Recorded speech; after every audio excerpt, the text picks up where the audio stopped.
যোগান দিতে না পারি, এটা কিন্তু দেশের শান্তি শৃঙ্খলা নিরাপত্তার জন্য কিন্তু একটা হুমকি। তো এটার জন্য যদি আমরা কোনো একটা নির্দিষ্ট দেশের উপর নির্ভরশীল হয়ে যাই, তো এটা যেমন অর্থনীতির জন্য একটা নেতিবাচক দিক, একইভাবে কিন্তু দেশের শান্তি শৃঙ্খলা নিরাপত্তা স্বাধীনতার জন্য হুমকি স্বরূপ। মানে একটা দেশের কাছে অনেকটা নির্ভরশীল হয়ে থাকাটা আসলে এই মনোপলিটা থাকা উচিত না বলে আপনি মনে করেন? অবশ্যই এখন হয়তোবা আমরা দেখতেছি যে ইন্ডিয়ার সাথে আমাদের কূটনৈতিক সম্পর্ক হয়তোবা ভালো না, কিন্তু ইন্ডিয়ার ভেতরে অনেক রকম সমস্যা, তাদের রাজনৈতিক সমস্যা, তাদের সামাজিক সমস্যা। তো এই সমস্যার কারণে কিন্তু বাংলাদেশের এই আমদানিটা ক্ষতিগ্রস্ত হতে পারে, বাধাগ্রস্ত হতে পারে যে কোনো সময়। তখন কিন্তু আমরা একটা ঝুঁকিপূর্ণ অবস্থায় পড়ে যাব। আমরা মাঝে মাঝে ঝামেলাও পড়েছি, কিন্তু আপনি নিশ্চয়ই একমত হবেন যে বিশেষ করে পেঁয়াজ আমরা গত সরকারের সময় দেখেছি, গত সরকারের সাথে ইন্ডিয়ার সম্পর্ক খুব ভালো ছিল, তারপরেও আমরা দেখেছি যে পেঁয়াজ রপ্তানি অনেক সময় ইন্ডিয়া বন্ধ করে দিয়েছে বা পেঁয়াজের উপর নানা রকম শুল্ক আরোপ করেছে, কঠিন করে দিয়েছে পেঁয়াজ রপ্তানি করাটা, যার ফলশ্রুতিতে খেসারত বাংলা পুরো দেশবাসীকে দিতে হয়েছে। তো তখন বাংলাদেশ নিশ্চয়ই বুঝতে পেরেছিল যে আসলে এভাবে নির্ভরশীল থাকাটা ঠিক না, কিন্তু তারপরেও সেখান থেকে কিন্তু সরেনি, মানে ভারতের উপর নির্ভরশীলতা কমায়নি তখন। এখন সেটা আপনার কাছে কি মনে হয় যে কি করলে নির্ভরশীলতা কমানো যেতে পারে? হঠাৎ করে আপনি বলছেন যে স্বল্প মেয়াদে হবে না, দীর্ঘমেয়াদে, কিন্তু দীর্ঘমেয়াদে কি করা যেতে পারে? মানে এখানে আপনার ২ টা সম্ভাবনা আমরা কাজে লাগাতে পারি। প্রথমত হচ্ছে যে আমরা যে খাদ্যদ্রব্যগুলো যেগুলো আছে, যেমন মনে করেন চাল বা পেঁয়াজ অথবা বিভিন্ন রকম ডাল, মসলা, আমরা কিন্তু দেশে যদি আমাদের কৃষিটাকে আধুনিক প্রযুক্তি এবং সরকারি সহায়তা দিয়ে এটাকে আরও আধুনিক পর্যায়ে আনতে পারি, আমাদের দেশে কিন্তু আমাদের দেশের যে জমি এটা কিন্তু অনেক উর্বর এবং এখনও অনেক পতিত জমি আছে যেগুলোতে যদি আমরা ব্যবহার করতে পারি, আমাদের কিন্তু খাদ্য উৎপাদন আরও বাড়ানো সম্ভব। তো প্রথমত হচ্ছে খাদ্যের জন্য আমরা অনেক স্বয়ংসম্পূর্ণতা অর্জন করেছি। চালের ক্ষেত্রে এখন অনেক কম আমদানি করতে হয়। এরকম অন্যান্য যে পণ্য আছে, কমোডিটি আছে, সেখানেও যদি সরকার একটু মধ্য থেকে দীর্ঘমেয়াদী পরিকল্পনা করে যদি উদ্যোগ গ্রহণ করে, সেখানে কিন্তু আমরা অনেকখানি বাইরের দেশের যে কোনো দেশের উপর নির্ভরশীলতা আমরা কমাতে পারবো। আর দ্বিতীয়ত হচ্ছে যে আহ, আমাদেরকে একটু পরিকল্পনা করে একটু সময় নিয়ে যদি এই ইনফরমেশনগুলো যে আমাদের উৎপাদন কি হচ্ছে এবং আমাদের কতটুকু ঘাটতি হতে পারে, সেটা যদি একটু আগের থেকে সরকার এ ধরনের কোনো গবেষণা করে মার্কেটে সিগন্যাল দিতে পারে, তখন কিন্তু আমাদেরকে ওই যে তাড়াহুড়া করে ভারত থেকে আনতে হবে না। তখন হয়তো বা পেঁয়াজের জন্য পাকিস্তান থেকে আনা যেতে পারে, থাইল্যান্ড থেকে আনা যেতে পারে, কিন্তু আপনি মায়ানমার বলছিলেন থেকে সেক্ষেত্রে খরচ বেড়ে যায়, এবং আমরা দেখেছিও কিন্তু এই অভিজ্ঞতাও আমাদের রয়েছে যে যখন ভারত থেকে পেঁয়াজ আমদানি করা যেত না, তখন অন্য দেশগুলো থেকে যখন পেঁয়াজ আনতে হতো সেগুলোর খরচও বেড়ে যেত। এবং আমাদের দেশে তো একটা আমরা ঘরের শত্রু একটা আছে, সেটা হচ্ছে সিন্ডিকেট। উম, দেশ ও জাতির শত্রু কিন্তু একটা আছে আমাদের, সিন্ডিকেট। তো সেই সিন্ডিকেট তো তখন পোয়া বারো হয়ে যায়, পেয়ে বসে জি। যে একটা প্রোডাক্টের শর্টেজ যখন আছে মার্কেটে, তখন বিন্দু মাত্র শর্টেজ হলেই কিন্তু এটাকে একটা বিরাট আকার ধারণ করে একটা বিরাট বোঝা মানুষের ঘাড়ের উপর চাপিয়ে দেওয়া হয়। তো সেই সিন্ডিকেট থেকেও বের হওয়ার অবশ্য এখনো কোনো লক্ষণ আমরা সেভাবে দেখিনি, কিন্তু এটাকে পাশ কাটিয়ে তো আর মনে হয় কিছু করা যাবে না, এখান থেকে কিছু কাজ করার আছে। না, আপনি যথার্থ বলেছেন যে আমাদের কৃষি পণ্যের বিপণন ব্যবস্থা, এখানে আমাদের অনেক কাজ করার আছে, এখানে সরকারের অনেক ভূমিকা আছে। মানে আমার মনে হয় না পৃথিবীর অন্য কোনো দেশে এতগুলো ধাপ, মানে কৃষকের হাত থেকে ওই ফাইনাল কনজিউমারের হাতে ওই কৃষি পণ্যটা আসতে এত হাত বদল হয়, এটা পৃথিবীর আর অন্য কোনো দেশে আছে কি না। তো যত হাত বদল হবে তত কিন্তু দাম আপনার বৃদ্ধি একটা পাবে। মার্ক আপ অ্যাড হয়ে প্রাইস কিন্তু বেড়ে যাবে। হুম। আমরা এটা অর্থনীতির ভাষায় বলি। হুম। তো এখানে বিপণনের ক্ষেত্রে অবশ্যই সরকারের পলিসি বিষয় আছে, সাপোর্টের বিষয় আছে। আর দ্বিতীয়ত হচ্ছে আপনার কেন সিন্ডিকেট, মানে সিন্ডিকেট করে সবসময় যে লাভবান হতে পারে সেরকমটা কিন্তু না। মানে সিন্ডিকেট করবে কখন, যে বাজারে ঘাটতি, তারা যদি এটাকে একটু স্টক করে রাখে, হোল্ড করে রাখে, সেক্ষেত্রে তারা হয়তো বা ঘাটতিটা একটু ঘনীভূত করে দামটা আরও বাড়িয়ে তারা তাদের সুযোগ সুবিধা নিতে পারে। কিন্তু যদি এটা আগের থেকে জানা থাকে যে আমাদের ঘাটতি হতে পারে, এবার পেঁয়াজ উৎপাদন করা যায়নি বন্যার কারণে বা অন্য যে কোনো কারণে, তো আমাদের এই পরিমাণ ঘাটতি হতে পারে, তো সেক্ষেত্রে কিন্তু যদি সরকার আগের থেকে টিসিবি বা অন্য কোনো প্রতিষ্ঠানের মাধ্যমে যদি পর্যাপ্ত পরিমাণে আমদানি করে ফেলে, তাইলে কিন্তু যদি স্টকও করে, পেঁয়াজ কিন্তু আপনি বছর পর বছর স্টক করে রাখতে পারবেন না, হয়তো বা 1 বছর, তারপর নষ্ট হয়ে যাবে। তো যারা নাকি এরকম আপনার স্টক করে দাম বাড়ানোর একটা কৌশল নেয়, তারা কিন্তু সেখানে সফল হবে না। তারা যদি কয়েকবারই মানে এই স্ট্র্যাটেজিতে ব্যর্থ হয়, তারা কিন্তু এটা আস্তে আস্তে কমিয়ে দিবে, কারণ তাদের মূল উদ্দেশ্য হচ্ছে যে কিন্তু প্রফিট একটার পর একটা ম্যাক্সিমাইজেশন। প্রোডাক্ট তৈরি করে, যেমন ধরেন যে পেঁয়াজ গেল, তারপর তেল, এমনকি কাঁচামরিচও আমরা দেখেছি। কাঁচামরিচের মতো একটা পণ্য ভারত থেকে আমদানি করতে হয়েছিল, জি। কাঁচামরিচের দাম 1,000 টাকা ছুঁয়েছিল। সেই জায়গায় ভারত থেকে রাতারাতি আমদানি করার পর এক রাতে কাঁচামরিচের দাম 500-600 টাকা কমে যায়। মানে এইটা কি করে সম্ভব? How come? হ্যাঁ, মানে আপনার ওই বাজারে ঘাটতি হলে এরকম দাম বাড়বে।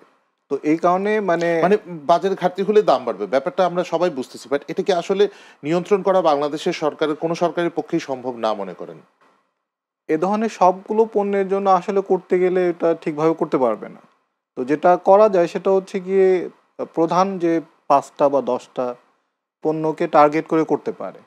তখন এটা রেগুলারলি এটা মনিটর করবে, কী পরিমাণে উৎপাদন হচ্ছে, কী পরিমাণ ঘাটতি হতে পারে। কারণ বাংলাদেশের চাহিদা তো মোটামুটি আপনার একটা স্টেবল পর্যায়ে আছে। ওটা যদি মনিটর করে যদি ঘাটতি আপনার কি থাকে। মনে হয় যে আপনি সরকারের বিভিন্ন প্রজেক্টের সাথেও কাজ করেন, মনিটরিং করাটা কি আসলে হয়? মনিটরিং করার লোকজন কি আমাদের পর্যাপ্ত আছে? মানে আমাদের তো মনিটরিং হয়ই না, আমাদের যে উৎপাদনের তথ্য মানে ডেটার যে আপনার ম্যানিপুলেশন, এটা কিন্তু মানে আরেকটা সমস্যা। আপনাকে হয়তো বা ওই যে কেন করা হয় ডেটা ম্যানিপুলেশন?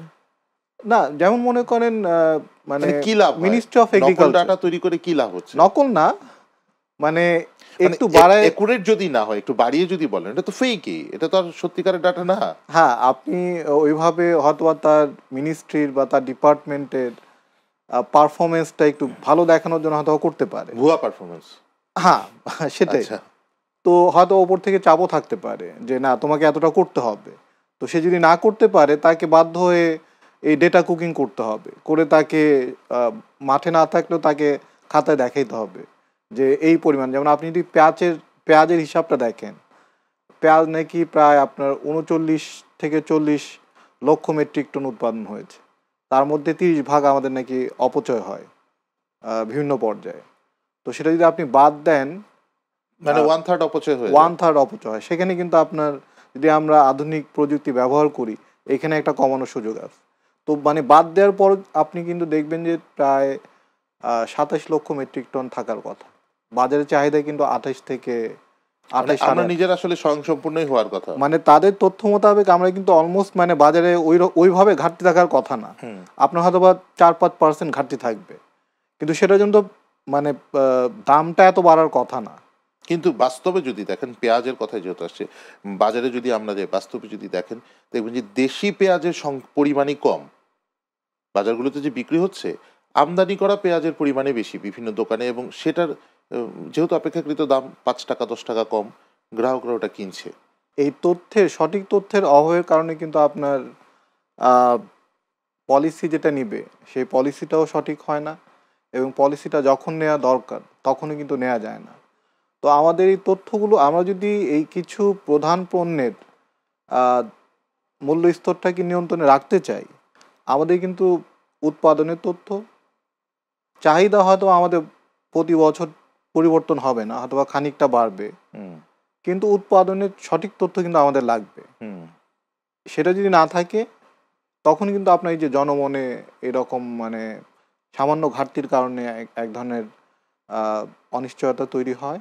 এটা আপনি যেমনটা বললেন যে অনেক অসাধু ব্যবসায়ী তার এটাই স্টক করে রাখে, স্টক করে রেখে বাজারে আরও সংকট ঘনীভূত করে কিন্তু এটা একটা ফায়দা নেওয়ার চেষ্টা করে।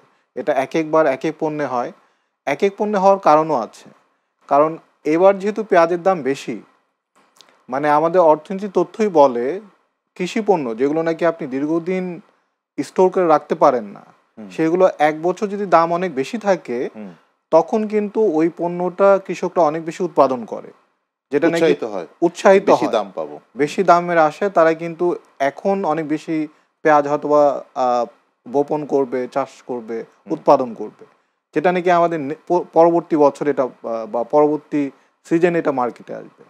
তখন কিন্তু আপনার দাম একটু কম হওয়ার কথা, বা তখন চাইলেও কিন্তু এটা ওই যারা অসাধু ব্যবসায়ী তারা কিন্তু এটা ফায়দা নিতে পারবে না।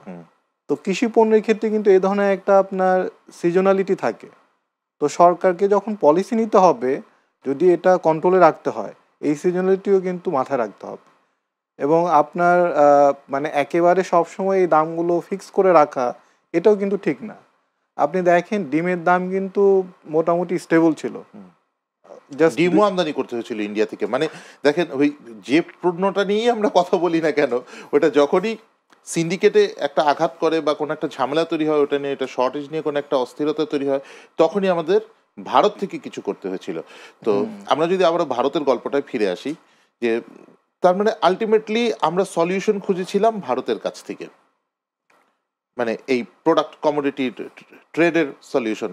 যে কোনো জিনিস প্রয়োজন হলে আমরা চট করে ভারতের কাছ থেকে নিয়ে এসেছি, সলিউশন খুঁজেছি ভারতের কাছ থেকে। এখন কি মনে হয় আপনার কাছে যে আমরা তো এখন চট করে কোনো কিছু নাও করতে পারি ভারতের সাথে সম্পর্ক যদি খারাপ থাকে, এবং সেক্ষেত্রে কি রাষ্ট্রে আরো অস্থিরতা বাড়বে, বা মানে কি হতে পারে, মানে কনসিকুয়েন্সটা কি হতে পারে? হ্যাঁ, আপনি যথার্থই বললেন যে আমাদের দেখেন এই যে জুলাই আগস্টের যে গণ অভ্যুত্থান, তার অন্যতম একটা কারণ ছিল কিন্তু মূল্যস্ফীতি, হুম দ্রব্যমূল্যের ঊর্ধ্বগতি। তো সেটা যে এখনো কমানো যায়নি, এটা তো আমরা বাজারে গেলেই দেখতে পাই। হুম তো এটা যদি আরো বাড়ে বা এটাকে যদি সহসায় কমানো না যায়, মানে দেশের ভেতরে এবং দেশের বাইরে ষড়যন্ত্রের সাথে জন অসন্তোষ যদি যুক্ত হয়, হুম এটাই কিন্তু দেশের আপনার স্থিতিশীলতার জন্য একটা মারাত্মক হুমকি। তো এটার জন্য আমার মনে হয় যে এখন থেকেই, রমজান আসতেছে আপনার 2 মাস, 2.5 মাসের মতো সময় আছে। এই সময়টা কিন্তু আমরা মানে ঐতিহাসিকভাবে দেখতেছি যে কিছু পণ্যের দাম বাড়বেই। হুম এখন সেগুলোকে যদি আগের থেকে পরিকল্পনা করে টিসিবি হোক বা অন্য কোনো টিসিবির ক্ষমতাও সরকারি, কম অনেক, মানে খুব যে জনগণের কাছে অনেক বেশি পর্যায়ে মাস পিপলের কাছে পৌঁছে যেতে পারে, মানে অভিজ্ঞতা তা বলেন আর কি। টিসিবি, হ্যাঁ, এটাকে আরো শক্তিশালী করা দরকার ছিল। এখন যে অবস্থায় আছে এটা দিয়ে সে খুব একটা বাজারে প্রভাব ফেলতে অল্প পারবে। কিছু মানুষের কাছে পৌঁছানো যায়। হ্যাঁ, কিন্তু আপনার যদি ওই যারা গরিব, যারা ভালনারেবল, অ্যাটলিস্ট তাদেরকেও যদি সাপোর্টটা দিতে পারে, তাহলে কিন্তু বাজারে এটা একটা প্রভাব পড়বে। আর টিসিবি যদি যদি বাল্ক অ্যামাউন্টে ইম্পোর্ট করে এনে অ্যাটলিস্ট ব্যবসায়ীদেরকেও দিতে পারে, খুচরা ব্যবসায়ী। কারণ আপনি ভোজ্য তেলের ক্ষেত্রে দেখেন, এটা কিন্তু 4-5টা ওই বড় বড় গ্রুপ অফ কোম্পানিজের এটা এখন পুরোটা দখলে চলে গেছে। হুম সো আপনি কিন্তু তাদেরকে কন্ট্রোল করা খুব মুশকিল।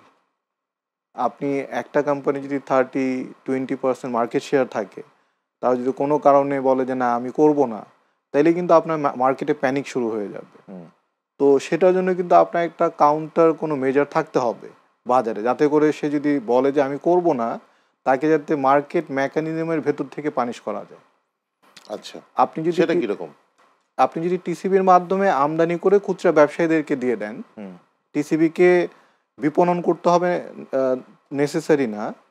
তো টিসিবি যদি আমদানি করে ওই আমদানি মূল্যে যদি এটা খুচরা ব্যবসায়ীদেরকে দিয়ে দেয়, সেক্ষেত্রেও কিন্তু আপনার ওই রমজানের কারণে যে দাম বাড়া, কারণ রমজানের কারণে কিন্তু আপনার আন্তর্জাতিক বাজারে দাম বাড়ে না এখনও, যদিও আপনার ভোজ্য তেলের দাম একটু বাড়তির দিকে, কিন্তু সাধারণত আপনার রমজানের উপলক্ষে কিন্তু আপনার না। ইন্টারন্যাশনাল মার্কেটে দাম বাড়ে না। হুম তো এই যে আপনার মানে যে সমস্ত পণ্য, ভোজ্য তেল, ছোলা, বুট, কিছু মশলা, যে আদা রসুন, এগুলো কিন্তু আপনার রমজানের আগে বা ঈদের সময় দাম বেড়ে যায়। হুম তো এগুলোকে যদি সরকারি টিসিবি হোক বা অন্য কোনো প্রতিষ্ঠানের মাধ্যমে হোক, একটা ওই যে আমদানি মূল্যে যদি এনে হুম হুম খুচরা ব্যবসায়ীদেরকে দেয়, হুম। এটা যদি মার্কেটে 20-30% যদি কাভার করতে পারে, সেটা একটা অনেক বড় প্রভাব পড়ে যাবে। সেটা অনেক বড় প্রভাব হুম। পড়বে, এবং যারা এটা ম্যানিপুলেট করতে চায় তাদের কিন্তু সেখানে ইনসেনটিভ কমে যাবে। সো এই ধরনের কিছু স্ট্র্যাটেজি সরকারের থাকা উচিত, যে মানে মার্কেট তো, যারা ব্যবসায়ী তাদের কিন্তু উদ্দেশ্য হচ্ছে মুনাফা করা, হুম হুম তাদেরকে নিয়ন্ত্রণ করা মার্কেট মেকানিজমের মাধ্যমে, এটা কিন্তু সরকারের দায়িত্ব। নিশ্চয়ই। আমরা একটা বিরতির সময় হয়ে গিয়েছে। আমরা মার্কেট মেকানিজমে গভর্নমেন্টের এখানে পূর্ণাঙ্গ মনিটরিং করা উচিত এবং নিয়ন্ত্রণ করার ক্ষেত্রে নানা রকম পলিসি গ্রহণ করা উচিত, এই বিষয়ে আলোচনা করছিলাম। ফিরে আরও বিষয় আছে, একটু বিরতিতে যাই, সঙ্গেই থাকুন।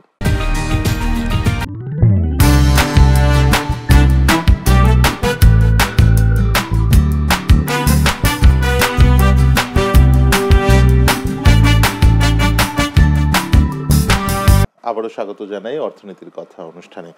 আমরা আলোচনা করছিলাম ভারতের সাথে টানাপোড়েন ও বাংলাদেশের অর্থনীতিতে কি প্রভাব পড়বে এই টানাপোড়েনের ফলে, এই বিষয় নিয়ে স্টুডিওতে উপস্থিত আছেন ডক্টর মোহাম্মদ দীন ইসলাম, সহযোগী অধ্যাপক, অর্থনীতি বিভাগ, ঢাকা বিশ্ববিদ্যালয়। আমরা আলোচনা করছিলাম যে যে সম্পর্কের টানাপোড়েন এর মধ্যে হয়তোবা যদি স্বল্প সময়ের জন্য কোনো কোনো পণ্য আমদানি না করতে পারি বা আমদানিতে বাধাগ্রস্ত হয়, যে কোনো কিছু হয় যদি, মানে কোনো সমস্যা যদি হয় ইন্টারন্যাশনাল ট্রেডে আমাদের, সেক্ষেত্রে হয়তোবা এই পণ্যগুলোর প্রাইস বেড়ে যেতে পারে। এবং প্রাইস বেড়ে গেলে সেক্ষেত্রে আপনি যেমনটা বলছিলেন যে মানুষের বিরাট একটা অসন্তোষ ছিল গত সরকারের উপর, দ্রব্যমূল্যের ঊর্ধ্বগতি কিছুতেই নিয়ন্ত্রণ করতে পারছিল না, বিশেষ করে বিগত ৩-৪ বছর যাবৎ। একটা জিনিস বলি, সম্পর্ক যখন ভালো ছিল তখনও দ্রব্যমূল্য যা ছিল, সম্পর্ক এখন খারাপ, দ্রব্যমূল্য তাই আছে।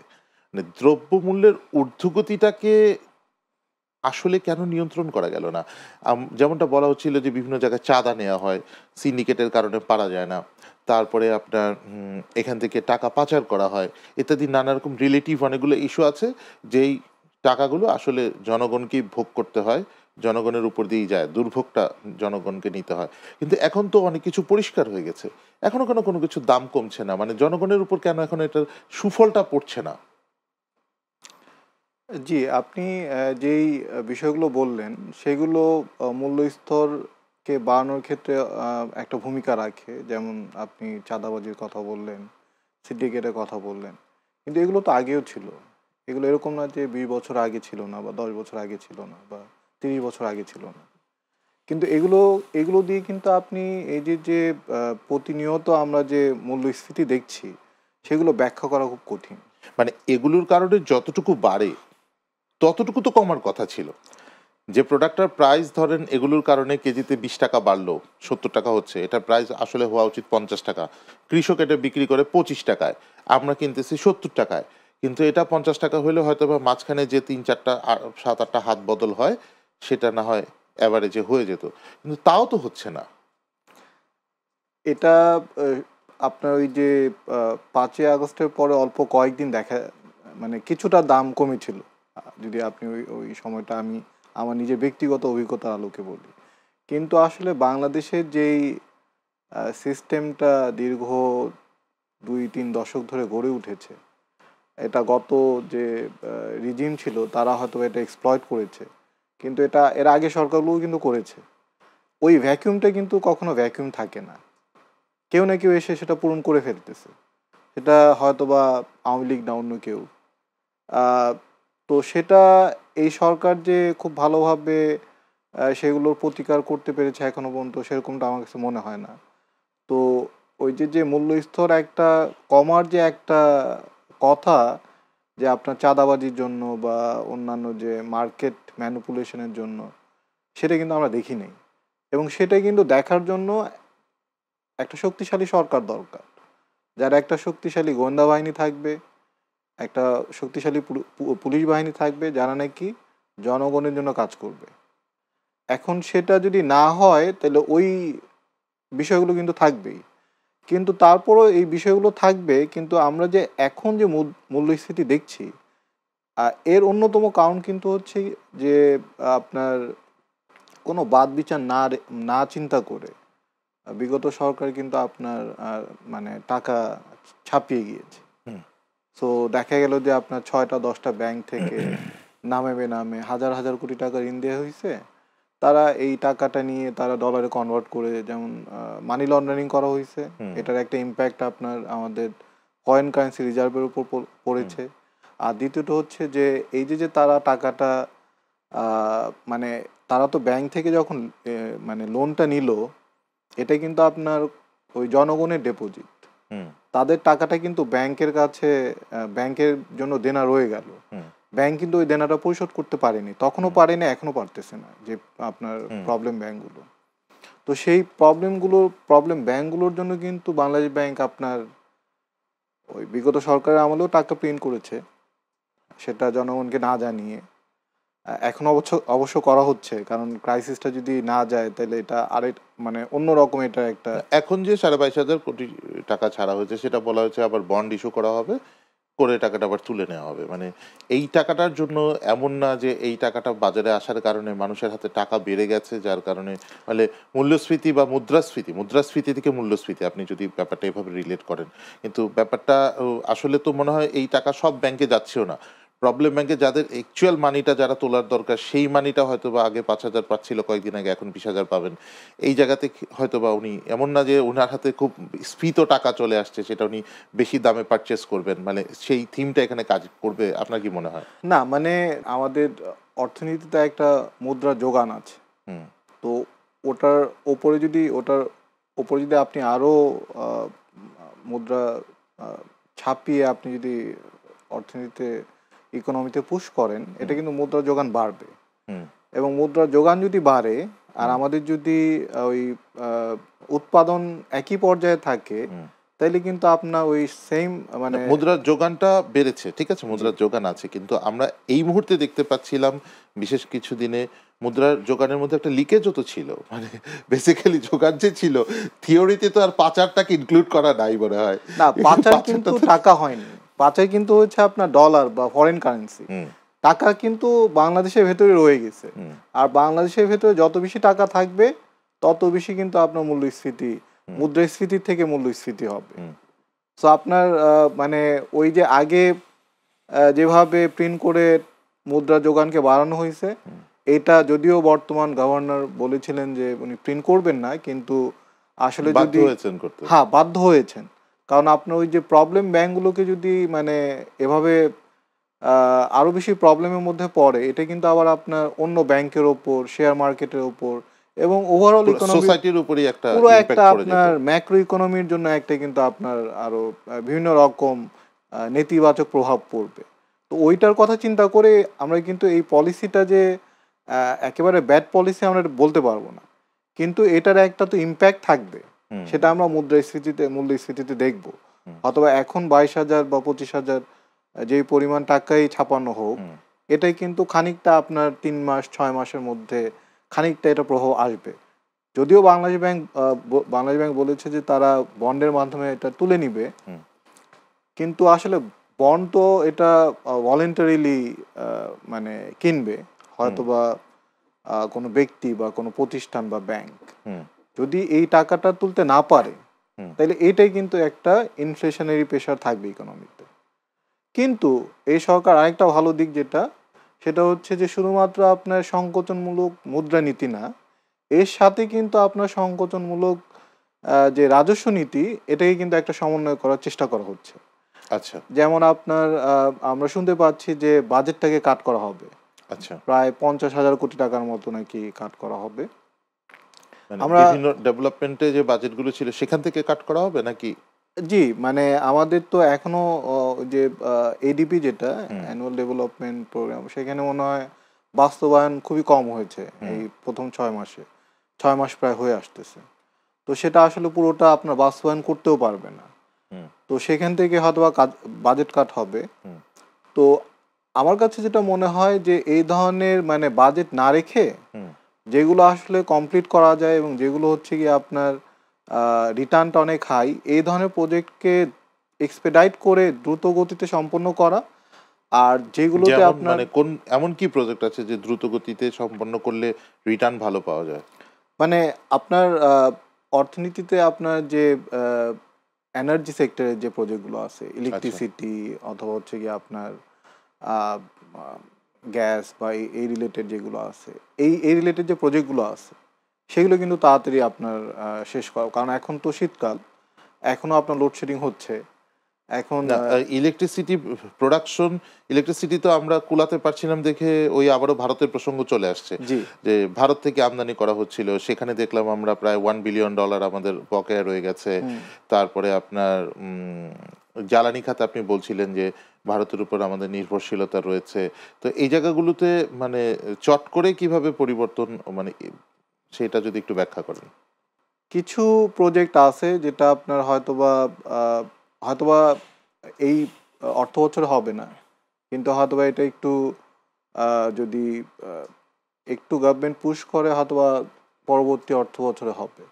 আমরা তো শুনতেছি অনেক দিন যাবত যে আপনার ওই যে পারমাণবিক বিদ্যুৎ কেন্দ্র, সেটা এখনো রূপপুর কি ওটা তো অবস্থায় আছে। ইন্টারন্যাশনাল ইয়ে স্যাংশনের মধ্যে পড়ে গেছে। জি, সেটা কিন্তু আমাদের একটা ওই যে সেটা আমেরিকার স্যাংশনে পড়ে গেছে, ওইটা আসলে কবে সফলতার মুখ দেখবে সেটা একটা কিন্তু এখানে বিষয়। কিন্তু আপনার একটা বড় পরিমাণ বিনিয়োগ কিন্তু বাংলাদেশ অলরেডি করে ফেলছে।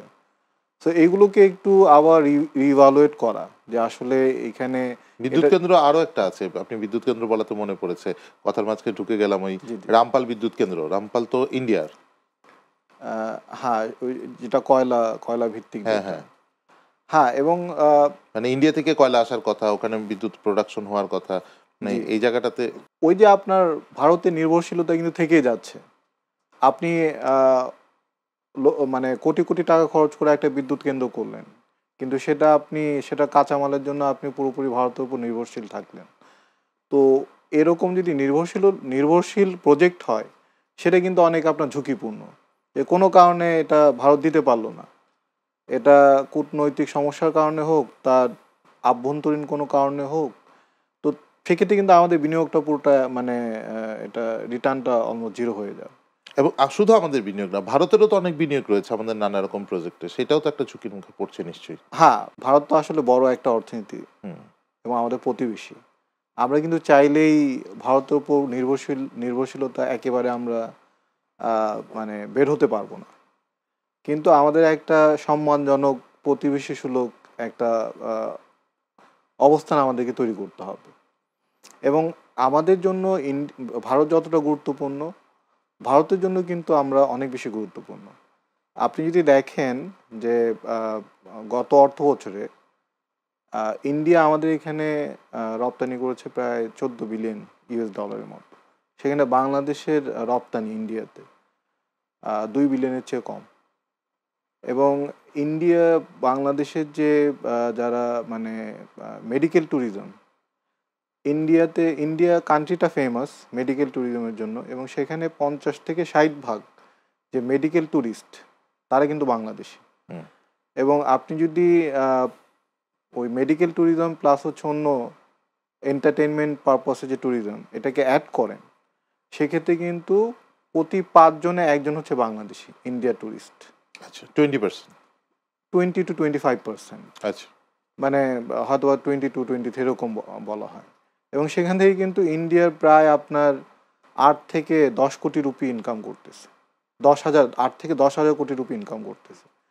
তো বাংলাদেশের জন্য যেমন ইন্ডিয়া গুরুত্বপূর্ণ, ইন্ডিয়ার জন্য কিন্তু বাংলাদেশ গুরুত্বপূর্ণ।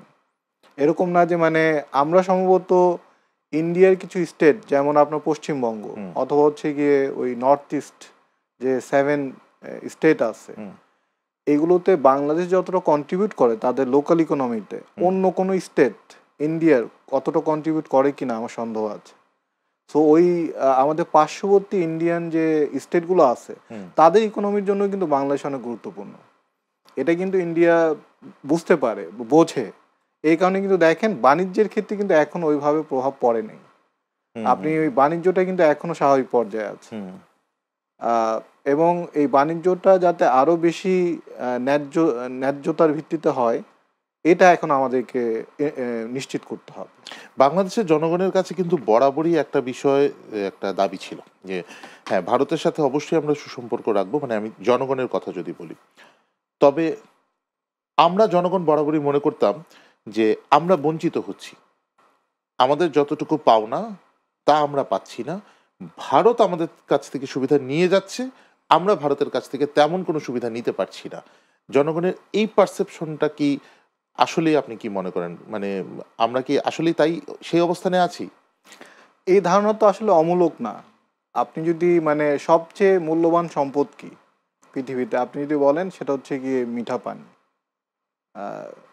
সেটার ক্ষেত্রে কিন্তু আমরা আমাদের যে ন্যায্য যে পাওনা, আপনার গঙ্গা বা পদ্মার ক্ষেত্রে আমরা পাই না, তিস্তার ক্ষেত্রেও আমরা পাই না। সেখানে আপনার সুরমা কুশিয়ারা সেখানেও হয়তো বা বাঁধ মনে হয় করা হচ্ছে বা হয়ে গেছে। সো এই বাংলাদেশ কিন্তু নদীমাতৃক দেশ। বাংলাদেশের অর্থনীতি কিন্তু নদী যদি না বাঁচে, বাংলাদেশের অর্থনীতিও কিন্তু বাঁচবে না। বাংলাদেশের কৃষি খাত একটা ঝুঁকির মধ্যে পড়বে।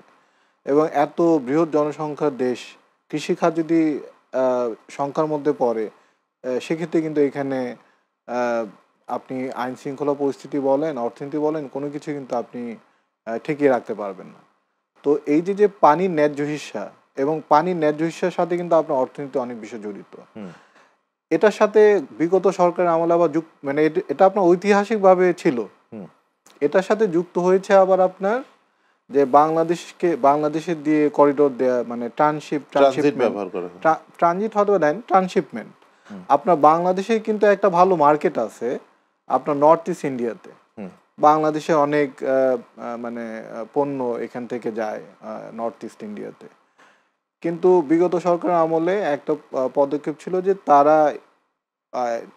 চট্টগ্রাম বন্দরকে ব্যবহার করে সেখান থেকে তারা তাদের কন্টেইনার সরাসরি নর্থ ইস্ট ইন্ডিয়াতে নিয়ে যেতে পারবে। হুম, মানে ইন্ডিয়ার যদি কলকাতা বন্দর থেকে হুম, তাদের কন্টেইনার তাদের শিপে করে এনে আমাদের চট্টগ্রাম বন্দর হয়ে তারা সরাসরি নর্থ ইস্টে চলে যাবে। হুম। এটা কিন্তু আমাদের যে ওই মানে আমাদের পণ্যগুলো আমাদের যে, যেগুলো আমরা ভারতে রপ্তানি করতাম ওই জায়গাটা একটা বিরাট ইম্প্যাক্ট ফেলতেছে। হ্যাঁ, ওইটা কিন্তু আপনার বাধাগ্রস্ত হবে। এবং হুম, লোকাল ইকোনমি যেগুলো ছিল হুম, বর্ডারে, মানে বর্ডার কেন্দ্রিক কিন্তু আপনার মানে রপ্তানি কেন্দ্রিক কিছু ওই ক্ষুদ্র শিল্প গড়ে ওঠে, সেগুলো হুম, কিন্তু আপনার মারাত্মক ক্ষতির মুখে পড়বে। হুম। তো এগুলো কিন্তু আপনার দেশের অর্থনীতির ওপর কীরকম বিরূপ প্রভাব পড়বে এগুলো চিন্তা ভাবনা গবেষণা না করে কিন্তু এই ধরনের চুক্তি বা সমঝোতা করা হয়েছে, যেগুলো অনেকগুলো দেশের স্বার্থ বিরোধী। মানে পলিটিক্যাল কারণে হয়তো বা করা হয়েছে, কিন্তু সেটা রাষ্ট্রের স্বার্থ কতটুকু রক্ষা করেছে এটা সত্যি একটা প্রশ্নবিদ্ধ বিষয়। জি।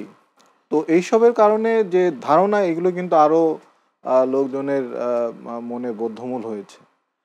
তো এই যে আপনার প্রতিবেশীর সাথে থাকলে আপনার এইসব কিছু শেয়ার করতে হবে। আপনার যেমন নদীর পানি শেয়ার করতে হবে, একইভাবে আপনি যদি, তারা যদি চায় যে না বাংলাদেশের চিটাগাং বন্দর বা চট্টগ্রাম বন্দর ব্যবহার করে তারা নর্থ ইস্টে কোনো কিছু করবে, তো সেক্ষেত্রে আহ, আমাদেরকেও সেটার একটা ন্যায্য ভাগ দিতে হবে। এবং সেটা কি হবে, সেটা পারস্পরিক আলোচনার মাধ্যমে হবে। কিন্তু এরকম না যে মানে প্রভু বা ভৃত্য এই সম্পর্কের ভিত্তিতে কিন্তু আপনি ওই ন্যায্য অধিকার পাওয়া সম্ভব না। তো সেক্ষেত্রে আপনার যে মানুষের ধারণা ছিল সেটা একেবারে অমূলক আমি বলবো না। আচ্ছা, অনুষ্ঠানের একেবারে শেষের দিকে চলে এসেছি। আপনি যদি ছোট্ট করে ১ মিনিটের মধ্যে বলেন যে আসলে আমাদের প্রতিবেশীর সাথে আমাদের সম্পর্কটা কেমন হওয়া উচিত এবং আমাদের বাণিজ্যে, আমাদের অর্থনীতিতে যাতে এর কোনো প্রভাব না পড়ে, বড় ধরনের নেতিবাচক প্রভাবের ঝুঁকিতে আমরা যাতে না থাকি, সেজন্য কি করা উচিত? ছোট্ট করে যদি বলেন। খুবই গুরুত্বপূর্ণ প্রশ্ন। ইন্ডিয়া আমাদের প্রতিবেশী, এটা আমরা কখনোই পরিবর্তন করতে পারবো না। এবং ইন্ডিয়া একটা বড় অর্থনীতির দেশ। আমরা ইন্ডিয়ার সাথে অবশ্যই ভালো সম্পর্ক রাখবো। পাশাপাশি আমাদের দক্ষিণ এশীয় বা অন্যান্য এশীয় দেশ, সব দেশের সাথে আমাদেরকে ন্যায্যতা ভিত্তিক সম্পর্ক রাখতে হবে। এই সম্পর্কের আবার সবচেয়ে আগে আমাদেরকে যেটা বিবেচনা করতে হবে, আমাদের দেশের অর্থনীতির স্বার্থ, আমাদের দেশের জনগণের স্বার্থ। আহ, কোনো গোষ্ঠী বা কোনো ব্যক্তি তার নিজের সুবিধার জন্য দেশের স্বার্থের আগে সেটা বিবেচনা করবে, সেটা যাতে না হয়, সেটা যাতে আইনত না করতে পারে। যদি এটা নিশ্চিত করা যায়, সেক্ষেত্রে আমরা মনে করি বাংলাদেশের যে ভৌগোলিক অবস্থান, এটা অত্যন্ত গুরুত্বপূর্ণ। সব দেশের জন্য গুরুত্বপূর্ণ, চায়নার জন্য গুরুত্বপূর্ণ, ইন্ডিয়ার জন্য গুরুত্বপূর্ণ। এবং সব দেশ কিন্তু বাংলাদেশকে ওই যথাযোগ্য মর্যাদাটা দিবে যদি বাংলাদেশ মাথা তুলে সেভাবে নেগোশিয়েট করতে পারে। ধন্যবাদ। জি, আপনাকেও ধন্যবাদ। সুপ্রিয় দর্শক, আপনাদেরকেও ধন্যবাদ আমাদের সাথে থাকার জন্য। দর্শক, আমরা আলোচনা করছিলাম যে ভারতের সাথে আমাদের যে সম্পর্কে টানাপোড়েন চলছে, তাতে আমাদের অর্থনীতিতে কি প্রভাব পড়বে, আমাদের রাষ্ট্রের মানুষের অর্থনীতিতে কি প্রভাব পড়বে। আমরা যারা দেশে শান্তিতে থাকতে চাই, আমাদের শান্তিতে কোনো ধরনের আঘাত পড়বে কিনা। অনেক আলোচনা উঠে এসেছে। আলোচনায় আমরা যেটা বুঝতে পেরেছি যে এতদিন যা সম্পর্ক ছিল সে সম্পর্কটা হয়তোবা একপেশে ছিল। এখন আমরা সম্পর্কটা রাখতে চাই সমঝোতার ভিত্তিতে। আমরা সম্পর্ক রাখতে চাই উইন উইন সিচুয়েশনে, দুদেশই যাতে লাভবান হয় এমন সিচুয়েশনে আমরা থাকতে চাই। এবং আমরা আমাদের সংবিধানেই আছে যে আমরা কারো সাথে যুদ্ধ চাই না, বৈরতা চাই না, সবার সাথে বন্ধুত্ব চাই। আসলেই আমরা এমন একটা সম্পর্কে থাকতে চাই এবং এমন একটি দেশের উপর যাতে আমাদের নির্ভরশীলতা না থাকে, বিশেষ করে প্রত্যেকটা পণ্যই আমরা দেখতে পাচ্ছি যে ভারতের উপর অনেকটা নির্ভরশীলতা রয়েছে। সেই নির্ভরশীলতা থেকে ধীরে ধীরে নানা রকম পদ্ধতি ব্যবহার করে, পলিসি ব্যবহার করে বাংলাদেশ বেরিয়ে আসতে চায় বলে আমরা মনে করি। নিশ্চয়ই আপনারা আমাদের সাথে একমত হবেন। আপনাদেরকে আবারও ধন্যবাদ এতক্ষণ আমাদের সঙ্গে থাকার জন্য। আগামী অনুষ্ঠান দেখার আমন্ত্রণ রইল। সবাই ভালো থাকুন, সুস্থ থাকুন। আল্লাহ হাফেজ।